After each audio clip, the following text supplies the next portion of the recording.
This is TNTV, the UK's most censored media network. Tommy Robinson was right all along, and TNTV covered it all. And that's absolutely 110%.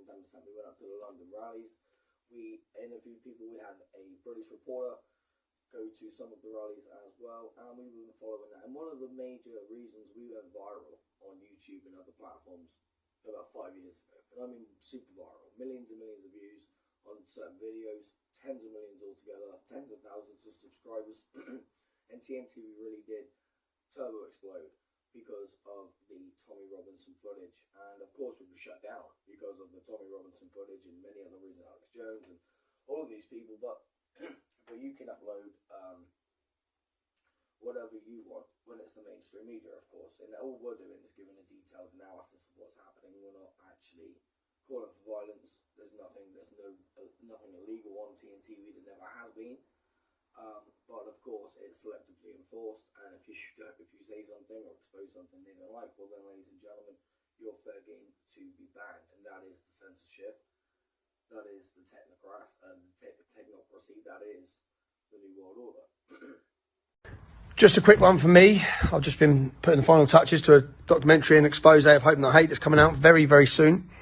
And I'm seeing the independent inquiry. I was aware of the independent inquiry because the 3 victims of the first 3 series of the Rape of Britain that I've produced for Telford have all given information to that independent inquiry. What you need to know, because you're reading the news, is that when a victim goes to the independent inquiry and makes the allegations against the men, the independent inquiry had a policy.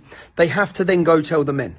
So the Muslim rapists in the town who have killed girls, who are feared, who are heroin dealing gangs, they get the names of the girls that have named them. So the independent inquiry you're reading is a very watered down version because many of the girls were too scared. Many of the girls I spoke to were too scared and too fearful to name the men and let on all the details of what happened to them. So you're seeing it all over the news. Just as we saw Oldham's, just as we saw Rotherham's.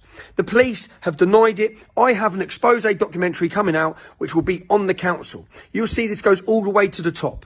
They're all in on it. They're all in on the cover-up. It's great that people are finally talking about it, but when you understand the damage that has been done to these girls through an unwillingness, a cowardice by police, a cowardice by politicians. I ask you all, our promo goes out tomorrow for the Rape of Britain, episode 4. Okay? You're going to hear about the murder of a young child called Becky Watson. You're going to hear that the man who murdered her went to prison got 15 months for killing her. Then he comes out of jail and continues his rapes. He still to this date has not been prosecuted for raping any of the children in Telford. He literally acted with impunity because the police were not willing to prosecute. The first thing I believe the police officer said when the young 13-year-old was murdered was he said to her mum, "We can't make this about race." Well, it is about race. The whole entire thing is about race. It's about young white girls getting battered, raped and murdered and tortured by groups of Pakistani men. So how can you not make it about race, you cowards? You failed to act. You continue to harass us. You continue to target people for speaking out to the British public.